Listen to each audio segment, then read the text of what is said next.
नमस्कार दोस्तों बात करते हैं दिनेश लाल यादव निरहुआ के बारे में। दोस्तों दिनेश लाल यादव निरहुआ का एक फिल्म आया था 2015 में, पटना से पाकिस्तान। दोस्तों यह फिल्म इतना ज़्यादा हिट हुआ था कि मैं इस फिल्म के बारे में क्या ही बताऊं। दोस्तों हम लिख के दे सकते हैं कि यह फिल्म आपने भी देखा होगा। और दोस्तों जितने भी आपके दोस्त लोग हैं यह सब भी पटना से पाकिस्तान देखा होगा। दोस्तों इस सब को नज़र में रखते हुए दिनेश लाल यादव निरहुआ ने पटना से पाकिस्तान 2 का भी ऐलान कर दिया था।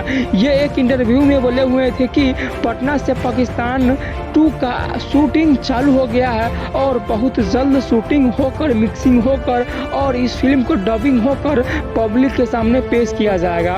लेकिन दोस्तों यह फिल्म कब तक आएगा, आज के इस वीडियो में हम बात करने वाले हैं। दोस्तों ऐसा माना जाता है कि इस फिल्म का लगभग पार्ट शूट हो गया है और दोस्तों यह फिल्म मिक्सिंग के लिए भेज दिया गया है और बहुत ही जल्द आप लोगों के बीच पटना से पाकिस्तान 2 देखने को मिलेगा। दोस्तों एक इंटरव्यू में निरहुआ यहाँ तक बोले थे कि जैसे ही पटना से पाकिस्तान 2 रिलीज होगा उसी दिन से हॉल में इतना ज़्यादा भीड़ लगने लगेगा कि टिकट मिलना मुश्किल हो जाएगा। क्योंकि दोस्तों निरहुआ साहब बताते हैं कि पटना से पाकिस्तान इतना ज़्यादा हिट हुआ था कि कई महीनों तक इस फिल्म को हॉल में लगाए रखा।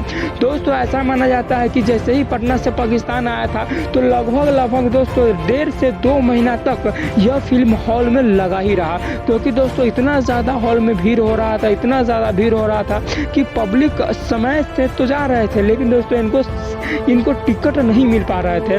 तो दोस्तों निरहुआ कहते हैं कि यह फिल्म इतना ज़्यादा हिट होगा कि उसके बारे में हम दोस्तों कुछ बोल भी नहीं सकते हैं। तो दोस्तों मुझे उम्मीद है कि जैसे ही फिल्म आएगा तो आप भी देखने जाइएगा।